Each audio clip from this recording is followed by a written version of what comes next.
আসসালামু আলাইকুম এভরিওয়ান। এখন যে ফলটা দেখছেন এটি হলো ডাউন সুপ্রিমি, খুবই ভালো একটা ভ্যারাইটি।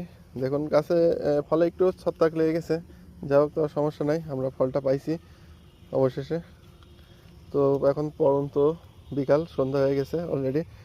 তো এটা আরও 2-4 দিন গাছে থাকতো সবুজ ফল, তো তারপর আমরা রাখবো না কারণ চুরি হয়ে যাইতে পারে আর সময় নাই।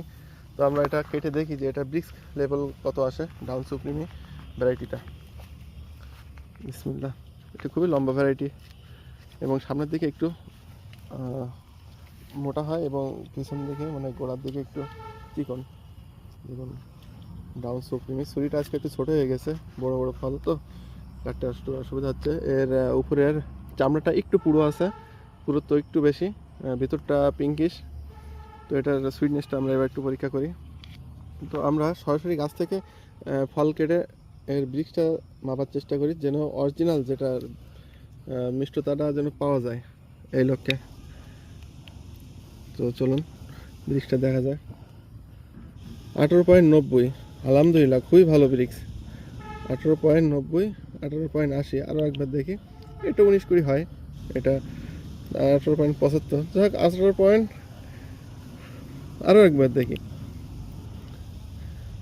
যাক 18.70-75, যাক খুবই ভালো, 19-এর কাছাকাছি একটা ব্রিক্স। তো আমরা এটা একটু টেস্ট করে দেখি যে কেমন লাগে, ফ্লেভারটা স্বাদ আছে কেমন কি। সন্ধ্যা হয়ে গেছে অলরেডি, মাগরিবের আজান দেওয়া শুরু হয়ে গেছে, তার সময় নাই যে আমরা পরীক্ষা করবো। বিসমিল্লাহ। এ তো কোনো টক ভাবই নেই, খুবই মিষ্টি। 18.70-75 এরকম ভ্যারাইটি খুবই কম পাওয়া যায় মিষ্টি, কিন্তু মিষ্টিটা একটু কম দেখাচ্ছে, তারপর খুবই মিষ্টি। তো এই ধরনের রিয়াজ যারা কালেকশনে রাখতে চান, বড় বড় সাইজের লম্বা ভ্যারাইটি অধিক মিষ্টি সম্পন্ন, তো আমাদের স্ক্রিনে দেওয়া নাম্বারে কল দিতে পারেন। ধন্যবাদ।